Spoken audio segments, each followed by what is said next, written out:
हे जरा मला चांगला दिसू राहिला. बाबा ते हरणे नाही वाटते, हागरे हागरे वाटते. हागरेचं घर कुठे आहे दादा? हागरे आमच्या गावातनी 4 हागरे आहेत. कोणते हागरे पाहिजे तुम्हाला? काय लगा नाव नाही आठवलं बुवा त्याचं. काय हागरे आहे बुवा, प्रतीक हागरे. प्रतीक हागरे आमच्या गावातनी 2 प्रतीक हागरे आहेत. तुम्हाला कोणतं प्रतीक हागरे पाहिजे? काय बुवा आपण तर माय भिंत काय गाव आहे का काय आहे? 4 दादा घर आहेत का एका नावाचे? असं प्रतीक बंडू हागरे असं नाव आहे पूर्ण. त्याचं घर कुठे आहे? ते बंडू हागरे का असं म्हणा ना मग. ते आहे ना आपल्याच गावात आहे. पुरी गेली वाटते, फिरूच गेली वाटते. अबे तसं नाही ना बाबा. अरे घर कुठे आहे म्हणजे रस्ता कुठे आहे असं म्हणून राहिलो मी. कुठे आहे? सापडते ना हो, आमच्याच गावात राहते ते बंडू नावाचा माणूस. बंडू हागरे आमच्याच गावात आहे. टेन्शन घेऊ नका तुम्ही, जा ना, सापडते ना. अरे अरे केलं रे बाबा. हे काय हे ढिलं झालं तर पुरं म्हणून का केस नाही राहिलेले. अबे मला माहित आहे याच गावात राहते बंडू हागरे नावाचा माणूस, पण कुठं आहे घर कुठे आहे त्याचं हे म्हणून राहिलो मी. आता कसं दादा तू कसं सांगशील सांग रे बा. कसं मला बा मी लय गडबडीत आहे. काय गडबड तसं काय तुमची बायको नेली पडून माय भिंत. काय झालं? काय कसं काय काम होतं? बा तेवढाच बोल ना बाबा. बायको आहे ना बाबा इथं. मग काय ठीक आहे, आजी आहे ना इथं. मी म्हणतो मला काम आहे जरा असं. हो ना, मग सांगा ना कोणतं काम आहे ते. आम्ही तुम्हाला नेतो ना बुवा, घरपोच सेवा करतो. पण काम काय? आणि ते मागची ती कोण आहे? मॅडम काय तुमचं नाव काय? माझं नाव का प्रिया. हा कोणी नाव विचारलं सांगितलं? अरे मुकीबाई तू मुकीबाई. तुला काय करायला लागते रे? हे काढ तुला काय करायला लागते? नाही बॉस, सहज विचारलं काय नाव काय म्हटलं मॅडमचं. काय म्हणजे बंडू हागरे म्हणजे कोण लागते तुमचं? अरे खायचं काय रे बाबा. ते बंडू हागरे आहे का नाही त्याचं ते पोरग प्रतीक आहे. ते लागलं का सरकारी नोकरी लागले ते.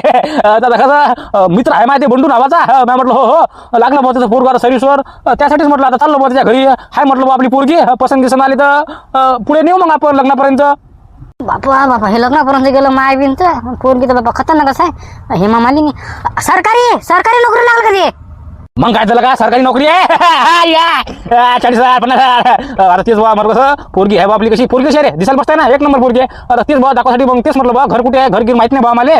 तिला फोन लावला मी, फोन नाही उचलला लागला. लय गर्व झाला तिला वाटलं मा पोरग लागलं म्हणजे जसं काय कोणता देश जिंकला. पण काही नाही आता कसं त्याला गोड बोलून बरोबर मी त्याचा कटा काढतो. बरोबर करतो मी आता. हो ना, सरकारी नोकरी म्हणजे विशेष गंभीर आहे ना.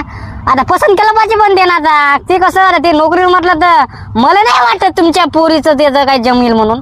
मी काय म्हणतो, मी पण माझं पण लग्न करायला लागते यंदा. पहा ना मग आपलं गिपलं जमत असेल तर. अरे बाबा तुला काय नोकरी आहे का काय म्हणजे काम धंदे काय करतं? पैसे किती कमावतं? हरच्या माय बिनत पैसे किती कमावतो? अरे पैसे कुठं नेता म्हणा. प्रेम पाहना म्हणा प्रेम. पैसे काय काही नाही ना. तरी माय 20-25 हजार असे येतात माझ्या हातात. मी शेती करतो ना. शेती करतं का? सरकारी नोकरी कुठे आणि शेती कुठे? काय तर मेलंपुरा शेतकरी गेला कोमत म्हणा. काय राहिलं म्हणा तरी का हो शेती का? किती एकर जमीन आहे रे बाबा? जमीन किती आहे? शेती का 3 एकर जमीन आहे. एकटाच आहे मी. मला काही नातं नाही गुत नाही काहीच नाही. एकटा. जय हिंद जय भारत. फक्त 3 एकर? अबे बाबा मॅड झाला का? आम्ही सरकारी नोकरीवाले माणसं आहेत. मग काय तर कसं तू जाय रे बाबा. तू जाय रे तू रस्त्यावर सरक. सांग मला गाव घर कुठे त्याचं बंडू हागरेचं? काय मामा तुम्ही ना अशा ना कसं जमेल बरं? सगळ्यांनाच म्हटलं सरकारी नोकरीवाल्याला दिलं, मग आम्ही कुठं जा? बेरोजगार कुठं जा? भजन म्हणा का आम्ही ना मग आता मंदिरात जाऊन? काय बाबा पहा ना जमत असेल तर.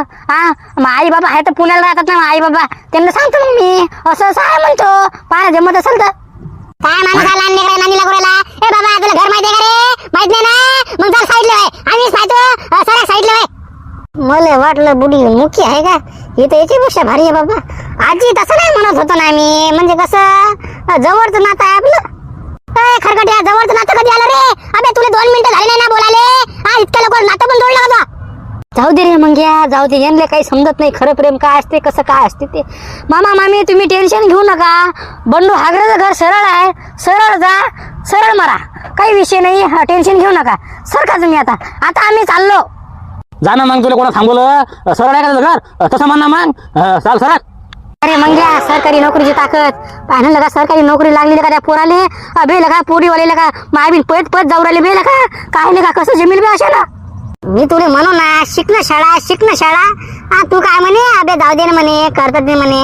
घे ना बाबू. काय मग काय झालं रे? काही नाही बाबा. ते प्रतीक नाही का ते लागलं वाटते सरकारी नोकरीवर. तर बाबा काय सांगा तुम्हाला. त्याच्या घरी लोकच जाऊ राहिले म्हणजे पोरीवालेच जाऊ राहिले. लग्न करतं का? बरोबर आहे बाबा. त्याला नोकरी लागली ना मग काय तर असं असतंच ना. पण माय म्हणणं एकच आहे, आता चला ठीक आहे बा, सरकारी नोकरी आहे त्याला सगळं बरोबर आहे. मग समजा सगळ्या लोकांना समजा सरकारी वाल्याला दिली, तर मग जे बा सरकारी नोकरी नाही लागली त्यांना काय करा? हे पण बरोबर आहे, पण कसं असते भाऊ, तुम्ही आबा गड्या कष्ट करसाल तर जे मिळते भाऊ. आता सरकारी नोकरी ही फक्त पगाराची खात्री नसते, तर समाजाला सन्मान, ध्येय आणि आयुष्यभराची सुरक्षितता असते. पण प्रत्येकाला ती मिळतेच असं नसतं. त्यासाठी कष्ट, संयम आणि योग्य वेळेवर घेतलेले निर्णय गरजेचे असतात. त्यासाठी भाऊ कष्ट करावं लागते, तेव्हा जाऊन भाऊ सोन्याचे दिवस होतात. आता काय करता मग? आता आम्हाला काय तेवढं काय समजलं नाही. एवढं काय समजलं नाही अबे. आता पण काही एवढं काही वेळ गेली नाही तुझी. आता कसं पोलीस भरतीच्या जागा एका निघाल्या, हा मस्त 15,000 जागा निघाल्या.